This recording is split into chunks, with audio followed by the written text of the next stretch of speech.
All right, so why don't we, first of all, I'll ask you a couple of questions right away. The first one is basically, how did you get involved into the research of the JFK assassination? And then secondly, basically also, of course, I want you to start talking about your research into Governor Connally and his wounds and so forth. And basically take us through it as such. All right? Okay, I'm going to hang up now, and I'm going to let you do the talking. Okay. All right. Bye. Bye. Welcome, Bart. Can you hear me? Yeah. Yes. Yes. Okay, basically it was, I got started by accident. I've told this story many times. This is going way, way back into the late 1960s. I was working with Air Canada at the time as an assistant flight dispatcher. I used to do fuel calculations. And I was on the midnight shift, 11 p.m. till 7 a.m. in the morning, and I belonged to the Book of the Month Club. And Mark Lane's Rush to Judgment had come.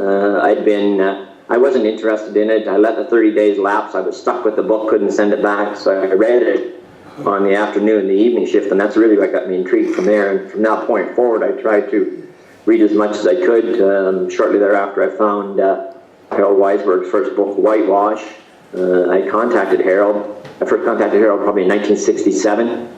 We exchanged numerous letters over the next few years. He was a very good friend. We kind of lost contact during the 1970s because I drifted away from the subject matter for probably a decade or so. But we reconnected in the 1990s, and I made several trips to Washington to the National Archives. I used to stay either in Frederick, Maryland, and what I would do is I would drive down to Washington from Frederick, spend the day at the archives, then come back home and go over to Harold's place and rummage through his basement. I don't know if any of you members there were ever at Harold's place in Maryland, but all his filing cabinets were in the basement.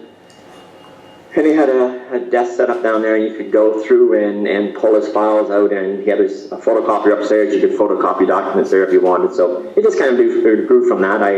I did that for 4 or 5 years in the 90s. But initially when I contacted Harold, he was the one that got me interested in a few things. He asked me to do things for him.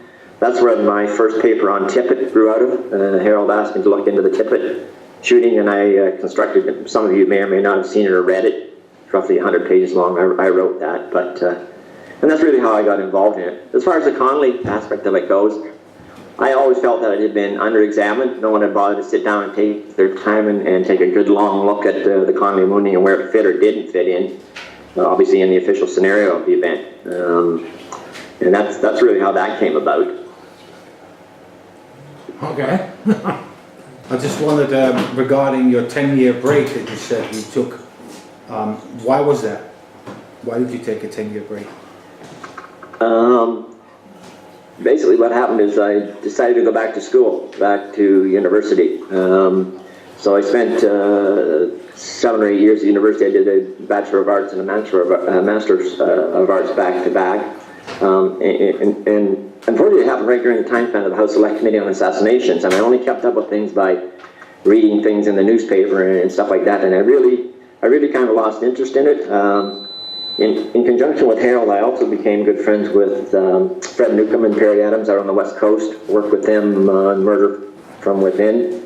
But I after being at it for about 8 or 9 years, I just kind of put it away, put it aside on a shelf, and didn't think anything of it. And a friend of mine approached me in the late 1980s and got me intrigued again. He wanted to write a book and asked me if I'd do some research for him, and that's really where it grew out of there, and I kind of got back into it. And then when I got back into that time, I got into it, in a lot of detail, and really have been at it on a full-time, part-time basis since about 1990, 1991.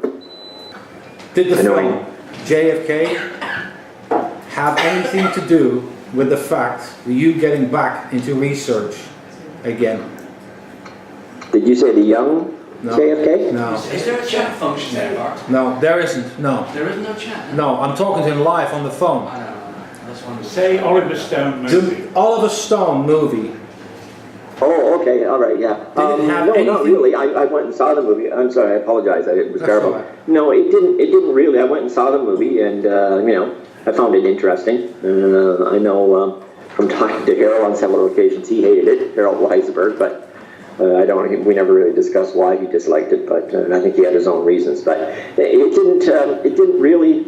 Perhaps it was a bit of a shove, but by that time I was already involved in helping my friend do research for his book. He was of the school of thought that was convinced that the Secret Service had killed Kennedy, and that was the kind of the slant on his book. But when I got into it, I thought, okay, people have written about a lot of subject matters, but no one sat down and taken a good, hard, long look at the John Connally Mooney. So, and it just kind of grew from there. I just decided to gather as many materials as I could on the subject matter and wrote and began writing on it. And as I explained, I believe, when I posted the first of the 3 volumes, that the whole process evolved over a span of probably 2 decades, because at that time, from 1991 until I retired a year and a half ago, I was involved in the golf business, which here in Canada is kind of a 6 or 7 month business. So it would allow me freedom from, say, November to the end of March to work.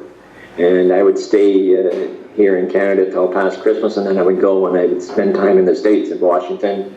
As I said, I used to stay in Frederick. Sometimes I stayed at Harold Weisberg's place, and that's where I would do the research for a few weeks at a time, and then I would come back home and write for 2 or 3 months, and then I'd be off to work for 6 or 7 or 8 months. And then one of the difficult parts was picking up where I left off, because I'd have a certain train of thought going, and then it would get interrupted for 6 or 7 months at a time. So it was very piecemeal per se, but that's basically how I constructed Controlling the Past. It was over a span of 15, 16, 17 years, and it was just. And of course, during that whole process, the ARB came along, and I was one of the very first people to jump on some of their documentations when it was released in the National Archives. And what I would do is I would go down, and I would contact, at the time, I know Martha Murphy Wagner very well. I would send correspondence in advance, and there would be a series of files pulled for me. And then I would sit and spend 4 or 5 days straight going through things and marking with notes or with handwritten notes. And then I would spend Saturdays and Sundays standing at a photocopier. This is before the days of scanners. I would stand at a photocopier and photocopy literally hundreds, if not thousands, of pages. And I did that for 4 or 5 years straight, and that's where I got the basis of my material. With the advent of computers and the internet and the web, it's become easier to a certain extent. It's funny, because when I first wrote on this, when I first was doing some writing and research for Harold Weisberg, I had an old upright Underwood typewriter. That's what I used to work on, and it evolved from an Underwood typewriter through a series of computers, and now we're all familiar with the infamous www.com type thing. So, but that's really the background as to how I got into it. Wow, that's quite a story. Can you hear me? Yes, I can hear you. All right, that's quite a story. Now, the Connally, can you just take us through the work that you published over the last few weeks? Can you just take us through that?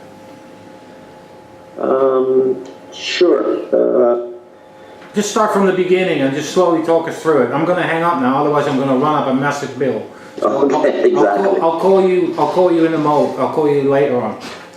All right, thank you. Thanks. That's really different international. Yeah, to take you through it, obviously this is 20 years work, and it would take me a while, but really I started by looking at the physical evidence. I'll give you my thoughts on his wounding right up front.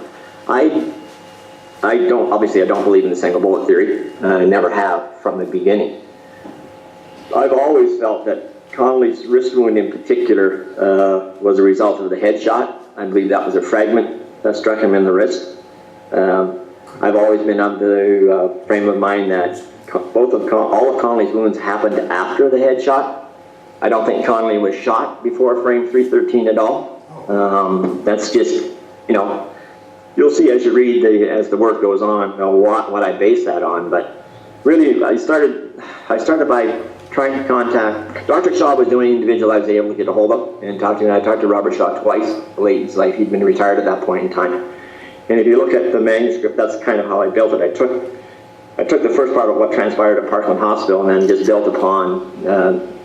I had a long look at the doctors, particularly their operations. I found the governor's complete medical history, which the House Select Committee on Assassinations had. They'd acquired it through the process of subpoena, but I'm not so sure that really many people took a good, hard, long look at it, because that's where I found the Audrey Bell fragment memorandum that's caused so much controversy as to whether who she turned the fragment over to. Was it Bob Nolan, and where it went from there? But that was in Connally's complete medical history for some reason. There were actually, I found 2 different versions of it in the House Select Committee records at the National Archives. One of them had a few more pages in it than the other one did, and again, I explained it in the manuscript. That was just stuff that was acquired, I believe, by Connally and shoved in the file per se. But yeah, I started with the medical evidence. I started with the operations and kind of worked from there, worked my way through it, and then started from endpoint, and then tried to work my way backwards to see if I could back up or figure out precisely what happened. I tried to correspond with Nellie Connally. She refused to answer my letters. The first couple, I think she kept, and then she started bouncing them back to me. So I was never able to talk to her at all. I did talk to William Stinson. We exchanged a couple of letters. I spoke to him once. Stinson was the Connally aide that was at Parkland Hospital. A couple of things I'm working on right now in my Lancer presentation in 2017. As I looked at the Connally materials, I'm convinced that Dr. Gregory did remove multiple fragments from Connally's wrist. I think probably 3. I think he was 2 or 3, but I think he probably removed 3. But my argument at Lancer in 2017 was that the FBI only ever received 1. They never received all 3. They only received the one which was C9, which became Q9, which becomes Commission Exhibit 842. And I'm still working on this. I'm trying to find out more. Their normal routine for what they do with evidence as it recovered during an operation was disrupted by Stinson and the Governor's Party at Parkland, and I continue to work on that now because I'm convinced that the Connally Party kept some of the fragments. I think they only sent 1 fragment back to the FBI. I don't know if anybody's familiar with my work in that area, but Commission Exhibit 842 looks the way that it does is because the FBI only, when Fraser opened it on the morning of the 23rd, there was only 1 fragment in there. And that's repeatedly why it's referred to as a fragment by people from that point forward. I'm just reworking that part right now and working on a paper in that regard. But it looks the way it does because it was cut up for NAA analysis at Oak Ridge National Laboratory. But, the Connally thing I kind of shelved. After I spent almost 20 years on it, I put it aside. And I thought, well, where am I going to go next? I want to look at an area that nobody else looked at. And as some of you are well aware, I've been concentrating for the last 8 years on the ammunition that theoretically was used. I was trying to find the true history of that ammunition because, the suspicions were, had been the CIA had it manufactured and that type of thing, which, as it turns out, is not true. None of that is true at all. But along the way, of course, I bumped into there's a Canadian twist to this, and this is William Zucker at the International Firearms Company out of Montreal.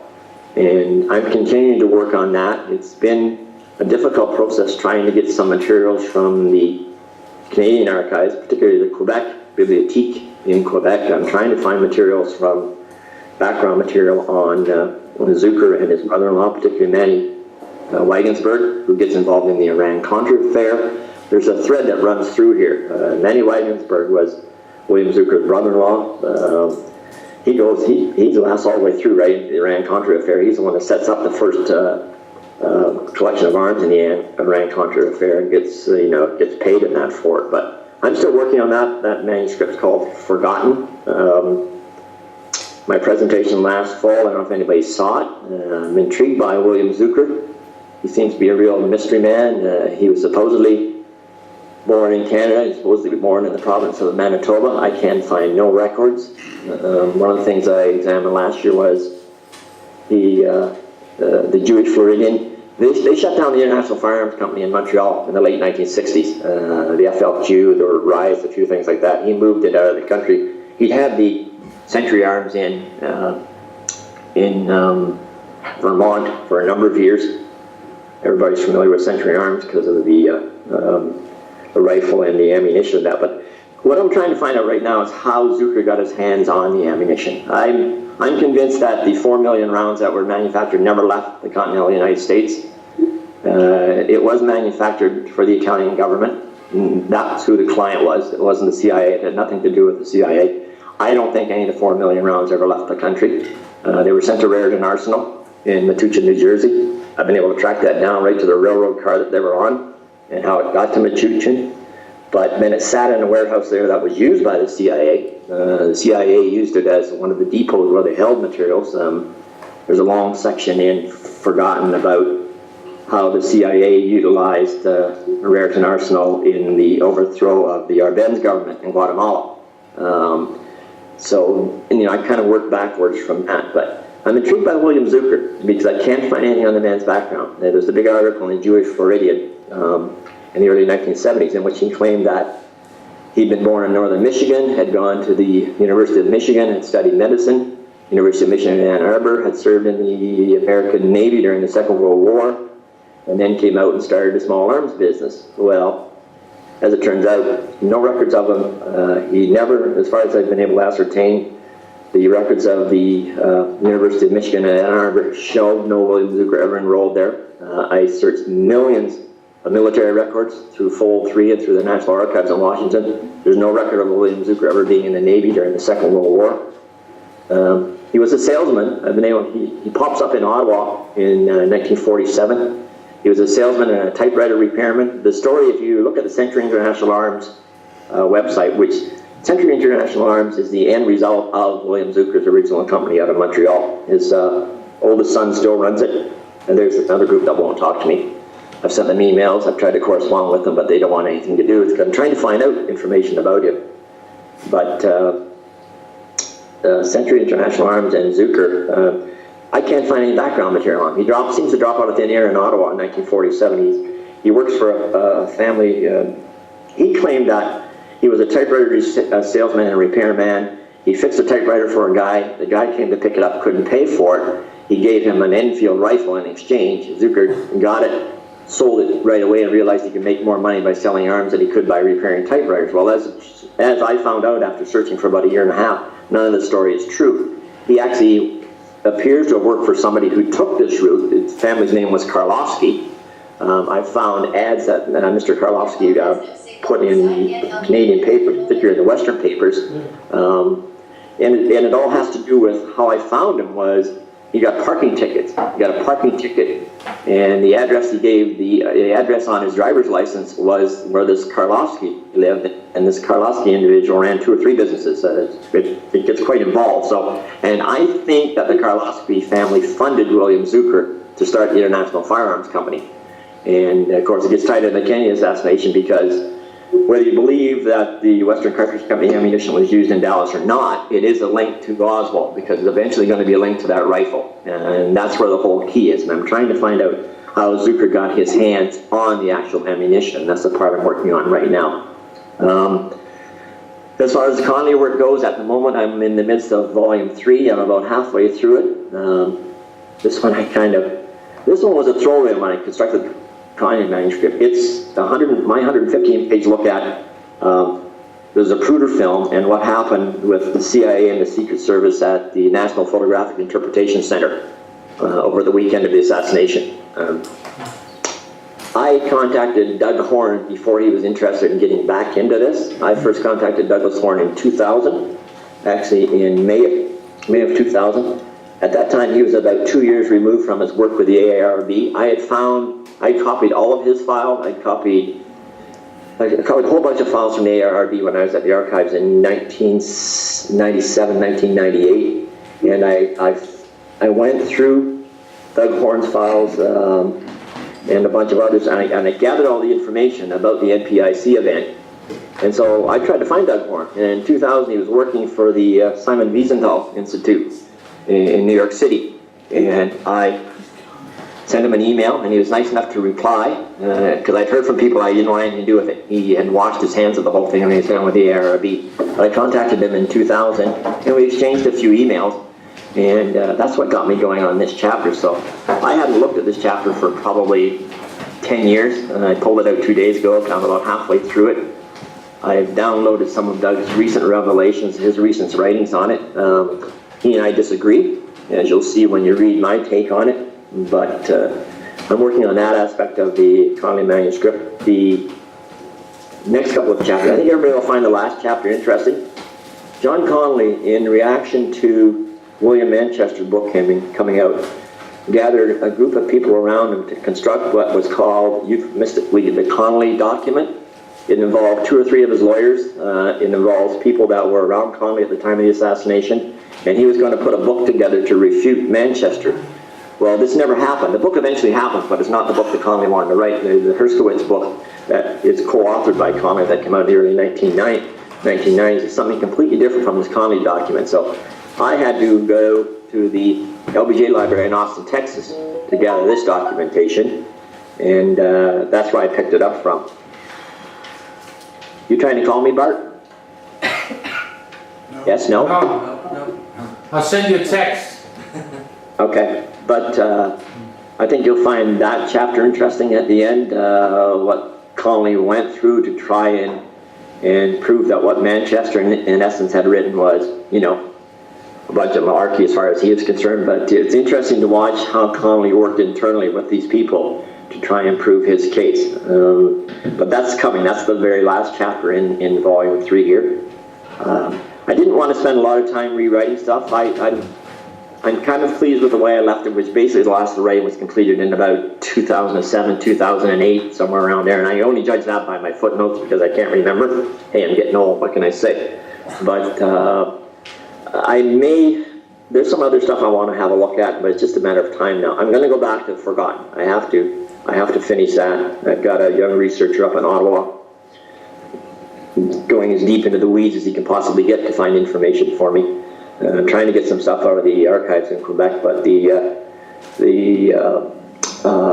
remaining members of Manny Weidensberg family are not allowing me to see some files that I want to have access to. So I'm trying to work at that to get some information from there. But does anybody have any questions or want to ask me? Right, maybe I can hear you. Let me call you.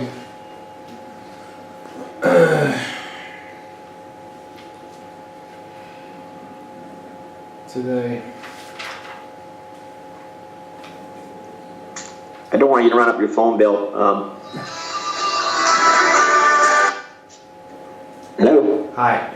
I've got 2 questions for you. The first one is that you said you disagreed with Doc Horn about something. I'm sorry, Bart, I can't hear you. Try that again.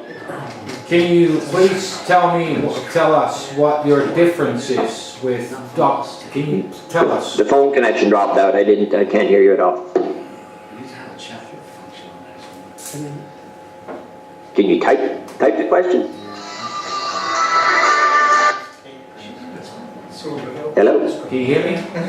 That's better, yep. Okay. I just wanted to know about the so-called differences you have with Doc Horn about the Zapruder film. What are those differences? Okay. Do you want me to hang up and answer? Then yep. Also, I'd like to know, you tell us about the Rankin Papers. What actually got you interested in them, and what have you found out about them, and so forth. Okay. All right, I'll be in touch soon. Thank you. Bye. Yeah, my main disagreement with Doug Horn, and this may surprise some people, is that I don't believe the Zapruder film was tampered with. I have reasons for stating that. I haven't quite gotten to that part in this chapter because I'm not specifically sure as to what I wrote at that point in time, but it's got to do with the numbering of the frames on some of the textual materials that came with the briefing boards. I had a chance to see the briefing boards again before Doug Horn got back into this. I think it was 1999. It might have been the same year that I got a chance to handle the Connally clothing. I actually saw the briefing boards. In fact, I think the set I saw are different than the set that Doug has put up in his last couple of presentations he's made. So, but my main disagreement with Doug is that I don't believe that the Zapruder film was tampered with, at least not in the way that he contends it happened. I know this is dicey ground. A lot of people don't like to hear that, but I've never thought that the Zapruder film was overtly tampered with. I first acquired a copy of the Zapruder film from Mark Lane in 1967 when it was like 8mm. I didn't even have a projector at that time. I had to buy a little reel-to-reel thing so I could sit and watch it going by. And of course, there's been so many improvements since then. I got a chance to see the original at the archives, like not being projected for me, but I got a chance to physically see the item in the container that it was in. But I won't go into that now, but that's the bottom line. I disagree with Doug on the fact that the film was tampered with. And it has to do with how I interpret what McMahon and Ben Hunter have to say versus Dino's version, as he is, which is kind of late to the whole process. But again, you'll see when this will be out. I hope to have this done within the next 2 or 3 days if anybody's interested in reading it. As far as the Rankin Papers are concerned, I think they had been deposited after some of the other materials. There's, I believe, about 50,000 pages. I spent 4 or 5 days going through probably about 6,000 or 7,000 of those pages. I was looking for a specific memorandum. At this point in time, I was looking at the reconstruction in May of 1964. I wanted some background material on that. And in particular, what I argue in controlling the past is that Connally's wounding necessitates a single bullet theory. If John Connally doesn't get wounded, you probably don't have a single bullet theory. But how do you explain away his wounding in the way that the commissions and other official investigative bodies have said it happens, right? So Connally necessitates a single bullet theory. My thoughts were that the construction, the Warren Commission reconstruction of May 1964 was put together at the end of March, and actually in the middle of March, by Melvin Eisenberg and Norman Reddick and a few others. And they did it working with the model that the FBI had constructed, plus working in conjunction with the Secret Service on this. But I wanted to see the internal memorandums that were passed about, because that's really what the Rankin files are. It's a collection of memorandums that, because of him being general counsel, everything crossed his desk. And one of the things I found that I'm going to have to dig out and scan, and I'll put it online, or maybe I'll send it to Bart, is that when the FBI finished their model, and the films, the Zapruder film, the Nix film, and much more stuff, it was kept in a separate room, an exhibits room in the Veteran Foreign War building on the 4th floor. And Julie Eady, who was Rankin's personal secretary on the Warren Commission, she had the one and only key. She had a little spiral stenographic notebook, and what happened is that when you wanted into that room, you had to get the key from her. You had to sign in and sign out, and people would write little notes on it. Well, I found that copy of that book in the Rankin files, and I copied it years ago, almost 20 years ago now, and brought it home with me. And what you can see, literally on a day-by-day basis, is who went in that room and what they went in for. And what I wanted to see was who went in there to look at the Zapruder film, who went in there to work with the model, and why were they doing it. And so what you find is that normally it was the type of thing that you could only in and out the same day. You couldn't keep the key. If you went in, you had to sign in with Julie Eady. You went and did your thing. When you came back out, you signed out, signed your name off, and gave her the key back. There was one exception to that. The weekend of March 16th, 1964, Eisenberg kept the key for 3 days. He picked it up for her on Friday morning and didn't give it back to her until Monday afternoon. And if you look at the log, J.J. Howlett, John Joe Howlett out of the Dallas Secret Service is there with him. Eisenberg is there. Norman Reddick is there. A bunch of them are there, and they put together what in essence is going to become the reconstruction in May of 1964. But I wanted to see what other memorandum I could find, what exchanges were going on behind the scenes between these individuals as they built the single bullet theory up. You may have gotten to it if you read it. I've never called Arlen Specter the father of the single bullet theory, because he's not. The first time that this thing was even suggested happened in late January of 1964, and Specter wasn't even there. It was the very first time any of the members of the commission staff got to see the Zapruder film. Thomas Kelly mentioned that in the memorandum. The FBI mentioned in their memorandum that a, quote, unnamed member of the commission suggested that because of the seating arrangement in the car, Kennedy and Connally were wounded by the same bullet. Specter wasn't even there. I think this idea came from Norman Reddick, who was president at that time, Reddick or Eisenberg. That's your true father of the single bullet theory. Of course, Bellin and Specter are going to defend it until the day they die, but the main reason I wanted to get into the Rankin files is I wanted to see some of the stuff that had gone on back and forth. And this was Harold Weisberg's suggestion. Because of discussions he'd had with David Rowan and others, they'd heard rumors that the Rankin files had some material. I promised Bart, I've got a few thousand pages which I'm going to scan and send to Bart so he can put up for you people to have a look at. I haven't been through the entire set of files. They're massive. I was looking at them. I do have I believe, there's a cataloging device that came with it. So So I kind of picked and choose what I was looking for in this, and I really stumbled upon the exhibit room book by accident. And I just happened to be going through a bunch of files and found it that way. So but my main interest in going through the Rankin files was I wanted to see what these people talked about or exchanged views on behind the scenes. This is where I discovered Spectre drew up 100 questions to ask John and Nellie Connally, and he only asked them about 10 of them, right?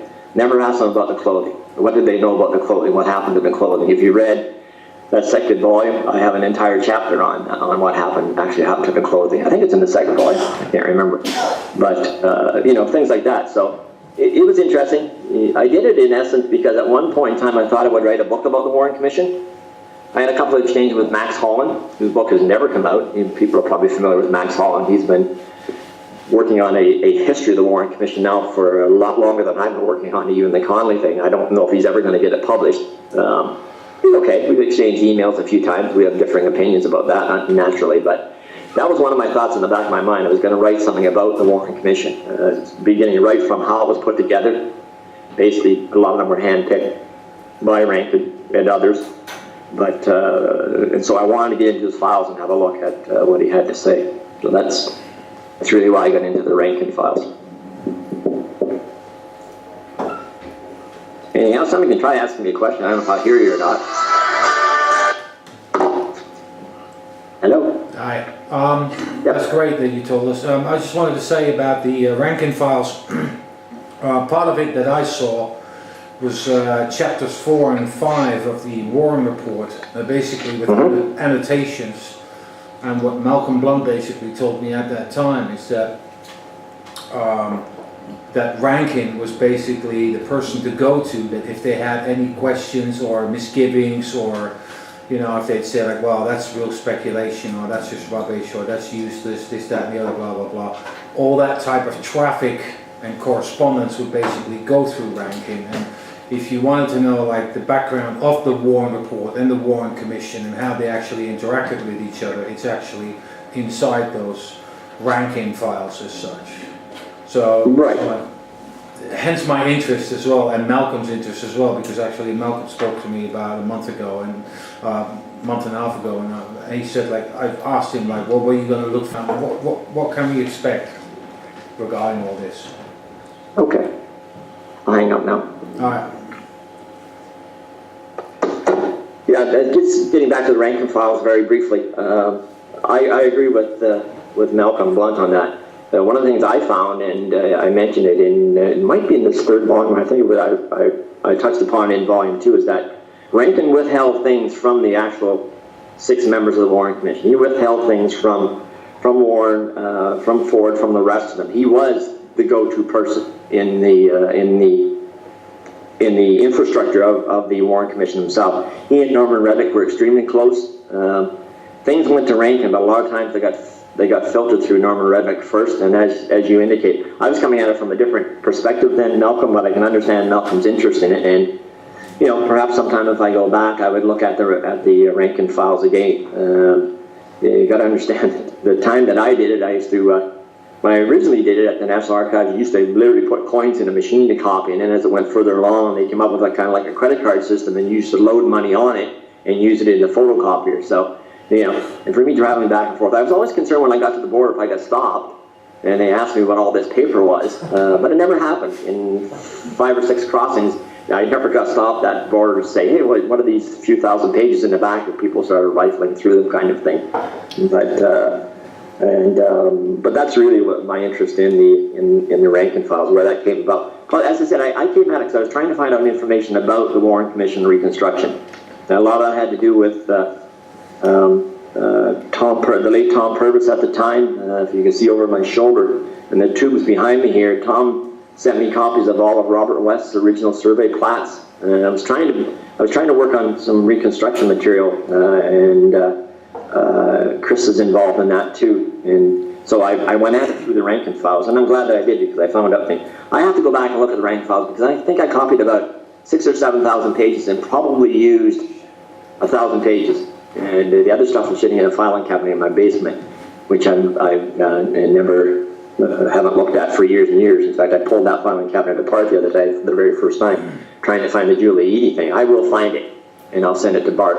As far as volume 3, there's 6 chapters involved. The first one deals with the Edgewood Arsenal testing, particularly the attempts to reconstruct Connally's wounding. I did a paper on that in Lancer a couple of years ago. I'm doing this chapter on the Zapruder film. I have an entire chapter on Ken Ron and Dr. Latimer and their work that they did trying to duplicate the single bullet theory. I've got the chapter, as I said, that I'm working on now. I've got the big chapter is on, there's 2. One's called, one's about John and Nellie Connally and about their 2 works that they wrote with Herskowitz. First John's book and then that horrendous book that Nellie Connally put out a few years ago. Herskowitz goes through both of them. And then the last chapter basically is about this Connally project, the Connally document that he tried to put together to come up with a book to combat. It basically started with Manchester, but he wanted to combat the critics in general, wanted to refute what they had to say about the shooting. Mark Lane had the best line of all. Connally said after the Warren report came out that just because he disagreed with the Warren report on the single bullet theory didn't mean that he disagreed with the Warren Commission's finding. And the very next day, Mark Lane said that he showed an abysmal ignorance of the true facts of what happened in Dealey Plaza, which I always thought was one of Mark's greatest quotes, and I have that in my book. But that's what volume 3 is all about. And that's it. I'll have it done before the end of this week, by the end of this week, and then I'll post it up online if anybody's interested in having a look at it. Forgotten, on the other hand, I want to try and get published, either as an ebook. I've got to get back and try and get it finished this summer. I was, I've got some areas there that I'm working on. I've discovered so much on that nobody knows about as far as that ammunition is concerned. But the Zucker annual here in Canada is the one I'm working on right now, to try and find out how he actually acquired that, the actual ammunition. So, anybody have any questions? I don't want to Does anyone have any questions? Hold you people up, but you can try asking me, see if I can hear you. All right, 1 second, I'm going to call you. Say again? Bear with me.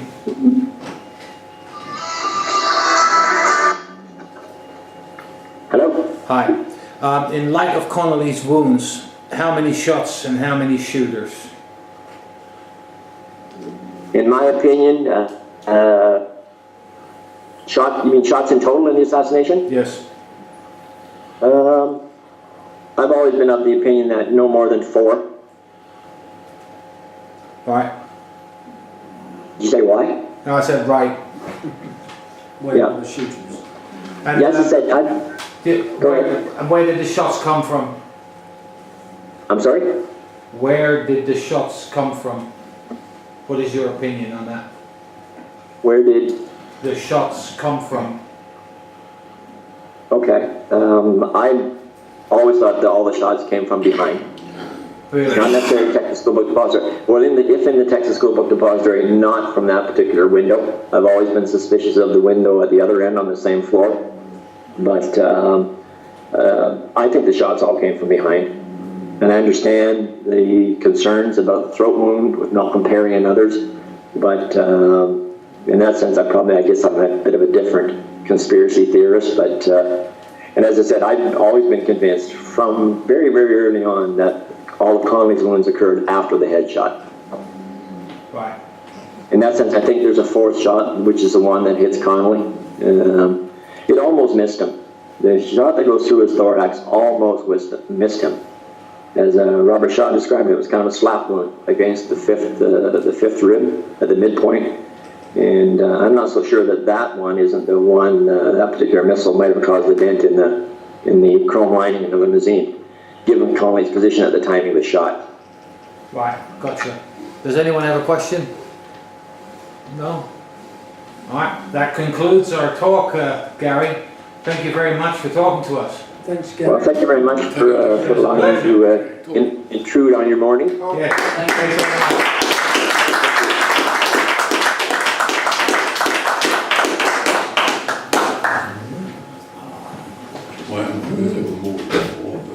Thank you. Bye-bye. Hi. Now I can hear you fine when you lean in there and speak. I know.